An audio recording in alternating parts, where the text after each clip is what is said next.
Hi, welcome to our final video of the series. This time, we'll discuss intrinsic engagement, but we'll start by facing a painful fact to us as math educators: math anxiety. Unlike any other field of study, mathematics sometimes causes children anxiety. This is a very well-known and widely spread phenomenon. In fact, studies show that half of American children suffer from math anxiety. Why? What is it about mathematics that makes it so scary? It's impossible to give a short answer, but it has a lot to do with the gravity of the subject and its prestige. Excelling in math is sometimes, unjustifiably, taken as equivalent to being intelligent.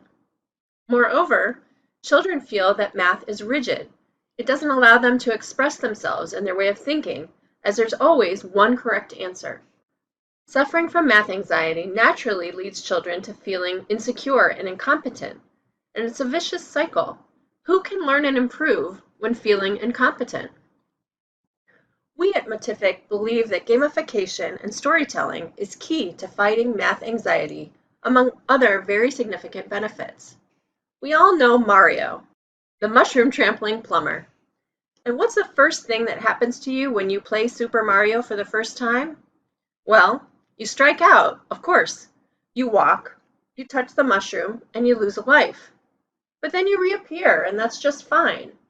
Actually, you just learned something. Never touch the mushrooms. And that's the beauty in games. It's perfectly fine not to know what to do, and to use a little failure to figure it out.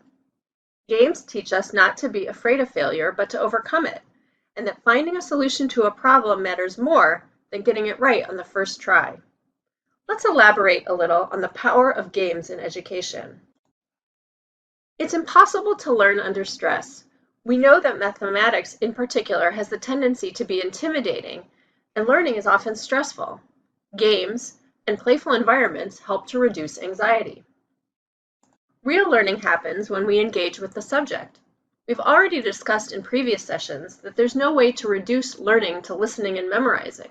We must have meaningful experiences to achieve conceptual understanding, and for that understanding to stick with us. There's no way to learn without failing, thinking about your mistakes, and then trying again and again. In games, failure is an inherent part of the journey, and children find it natural to try again and again until they succeed. We want children to adopt the same attitude towards learning. Finally, learning takes motivation. There's a limit to how much we can learn and how far we can reach when we're not interested in a subject. But harnessing the power of games for educational purposes must be done with care. There are plenty of digital resources available that mix learning and gaming, but don't gamify the learning. In some, you get to play a game that's occasionally interrupted by a math question. You can't return to the game before answering that question. So as engaging as such resources may be, they don't engage children with mathematics. It's sugarcoating the learning instead of gamifying it. And sugarcoating learning is actually more harmful than helpful, since it doesn't support understanding. It makes learning feel even more like a nuisance. It sends a message that the mathematics is fundamentally boring. It's really just a reward-punishment system.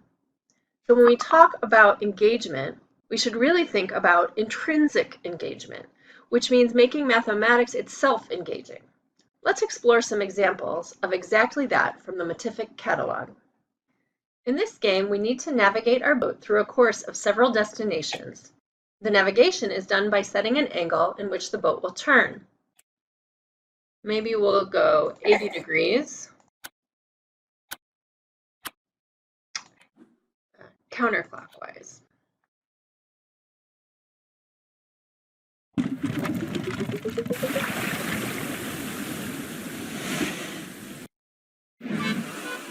Cool, we picked up an explorer. Let's see what they have to say.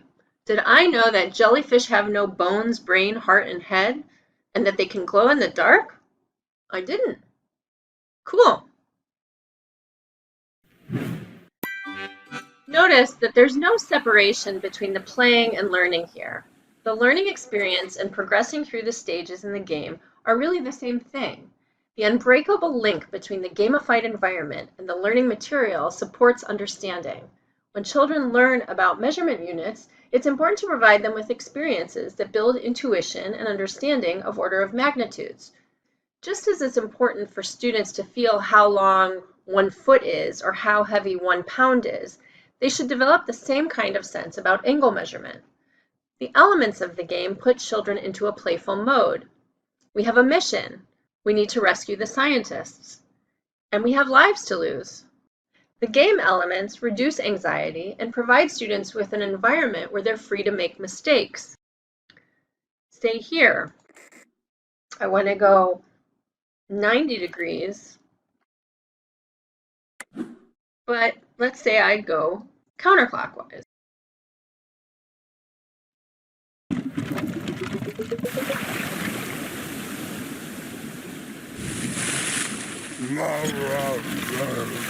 Even the consequences of our mistake are playful. This game environment also allows children to explore and gain insights. For example, what if I turn more than 360 degrees? It looks like it would be 90 degrees clockwise, but what if I went 450 degrees? The game arouses curiosity and encourages the user to keep exploring. Will it accept more than one correct answer? It seems like there could be many.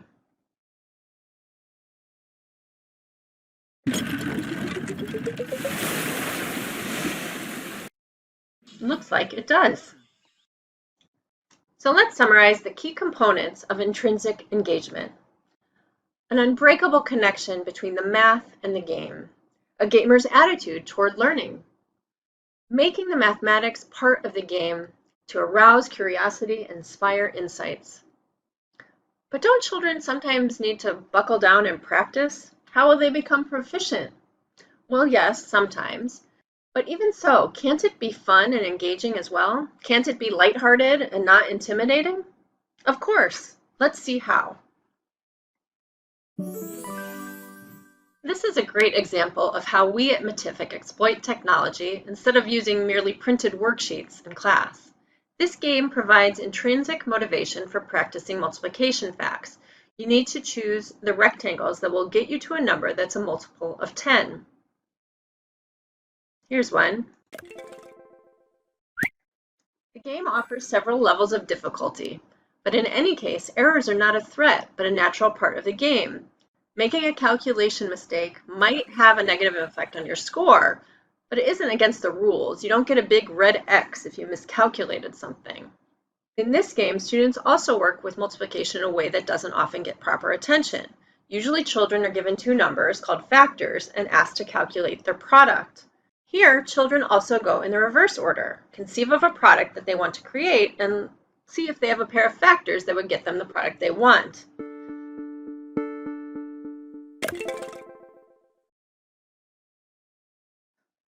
Unlike worksheets, this game is replayable.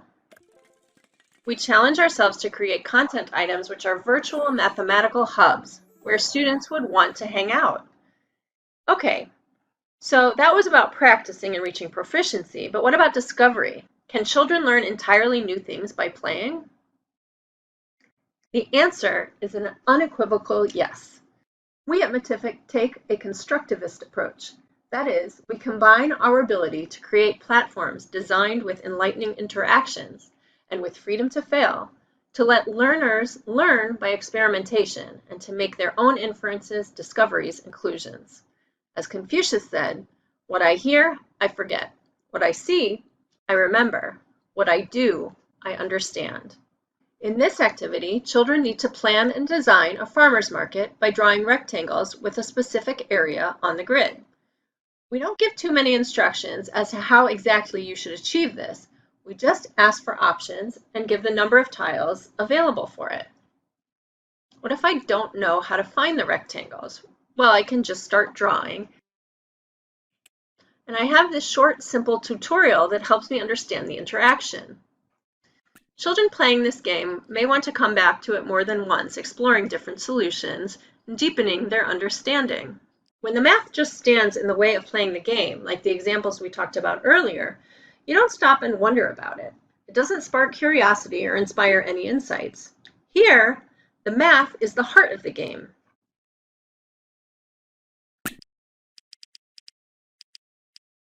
Let's submit these two answers. Excellent.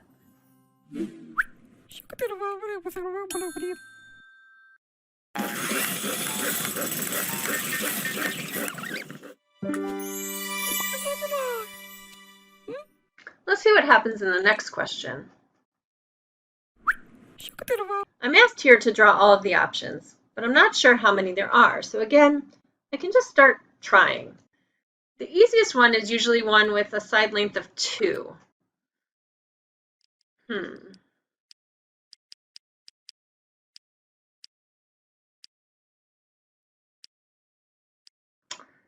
That doesn't seem like it'll work. 2 times 15 is 30, and 2 times 14 is 28, so I can't get to 29 this way. Okay, but I don't know what to do, so I'll submit something even though I know it's a mistake.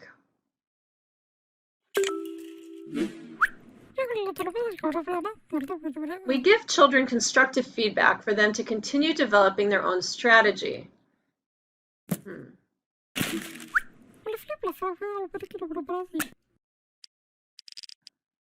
Maybe like this?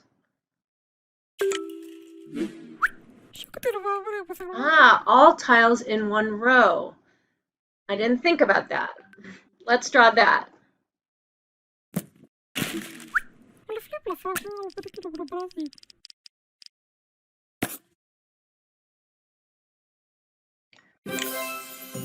Children learned something new. They acquired that knowledge for themselves. They constructed it. Note that we don't name the kind of numbers that can only be represented by a single row rectangle, or prime numbers. This is what we call seeding ahead. We expose children to new ideas bit by bit, so they can get familiar with it and build some intuition around it, and then have some basis for it later when they encounter it as part of the formal curriculum. Math is actually interesting, so we send that message by putting it right at the heart of our games. As always, there's so much more we'd love to say about the matters we discussed here today, but the last and final video has now come to its end. We hope you've enjoyed the series and that we've been able to share with you some of our passion for the pedagogical principles and educational philosophy here at Matific. Thank you.